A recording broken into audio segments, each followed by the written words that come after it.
Lennox Two Colors Wayne, who has been spilling the beans to Kaiser News and this newscast, admitted that he was the one who was hired to kill the businessman initially, but his execution attempt failed, bringing to the fore the bigger bosses. Now, Steve Merai is saying that he was never part of the plot to kill the businessman, and during a confrontation with Wayne at CID, Wayne denied knowing him. He said to the crime chief, he doesn't know me, he never spoke to me before, and the crime chief said, well, if you never spoke to him before and you don't know Mr. Merai, how you talking about him? And he said, when I passed on the road, somebody said, that's a big man going there. That's how he knows my name.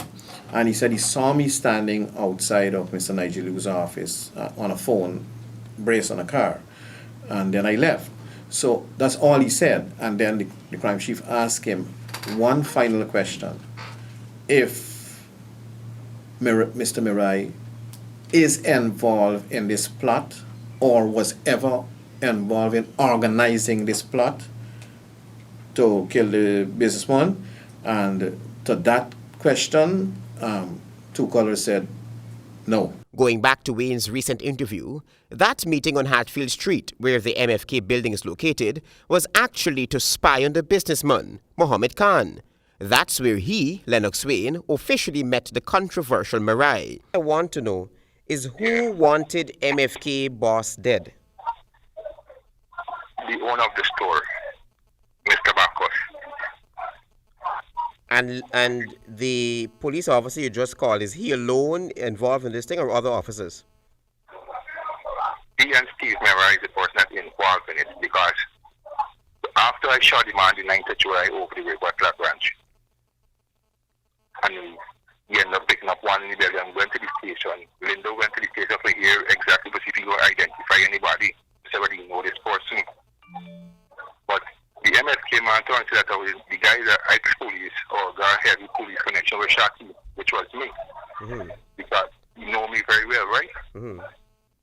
Anyway, the next day now, after the man got shot and I come after the crime scene, Lindo called me and said, man, you up the man in dead. Now, Merai seems to have another story. He's now saying that the accusations by Wayne are intended to derive financial gains from the family of the dead, as he, Merai, is innocent of the crime. I feel people are telling him these things, and if he's doing it on his own, he's probably trying to extract some favor or money from the family of the deceased. Wayne's story to the privately owned Kaiser News and Nightly News are consistent and point accusing fingers at Merai and another policeman who is charged with conspiracy to kill the businessman. So, who chopped off MFK's head and all these things? Steve Merai, no, and two other unknown occupants in the vehicle. Steve Merai and who? Lindo, David Lindo. Or Leon Lindo, wherever they know he is. Uh-huh. Where did they chop off his head and stuff? Where did they do this? Well, they never disclosed exactly where they did it. But remember, from the 24th of August when he was at Nigel Youth Building, mm-hmm. they called me to go and spy on him. Spy on who? Here, MFK boss. Uh-huh. Right, when I went there,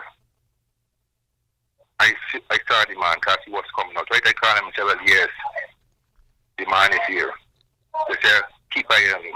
When the MFK's boss body was found at Commons Lodge, crime scene investigators were certain that the businessman was not murdered there. In fact, they were convinced that he was beheaded somewhere else and his body dumped in C Division.